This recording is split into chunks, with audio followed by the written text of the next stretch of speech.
તમે રોટલી શેની ખાવશો?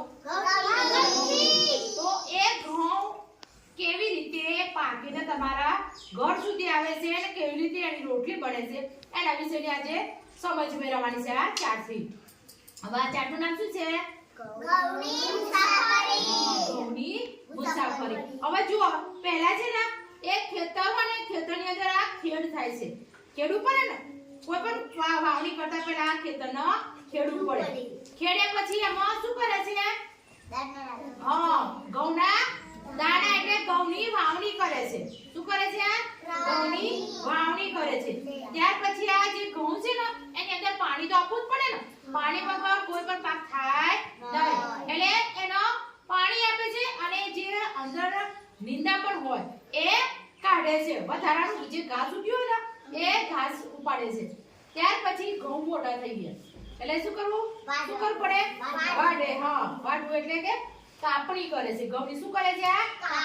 કાપણી કરે છે. એ કાપણી ઘઉંની કર્યા પછી સૂકવ્યા પછી એના અંદરથી દાણા કાઢવા પડે.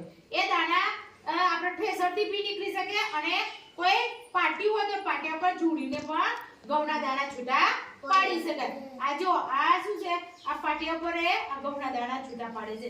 પછાડી જોડી બાંધવાની અને એને પછાડે એટલે ઘઉંના દાણા છૂટા પડી જાય. એ ઘઉંના દાણા છૂટા પડ્યા પછી ઘઉંને બોડીમાં બાંધે. આપણે ગુણમાં ભરાય છે ને એ ગુણમાં ભરી અને ટ્રેક્ટરથી એ બજારમાં લઈ જાય છે. એટલે ઘઉં બજારમાં વેચે છે. અને અમુક ઘઉં શું કરે છે? દરવા લઈ જવાના. આ જે ઘઉં છે ને એ દરવા લઈ જાય છે. કે જાય છે? ગળતીમાં દરાય છે. જો વાવણી થાય પછી વાવણી થયા પછી એનો પાણી આપવાનું. પાણી આપ્યા પછી ઘઉં પાક્યા પછી એનો કાપે પછી એના દાણા છૂટા પાડ્યા પછી બજારમાં જાય પછી એ દરાવવા માટે ઘંટીમાં જાય. ઘંટીમાં ગયા પછી એ લોટ ઘરે મમ્મી લાવે. એ મમ્મી શું બનાવે?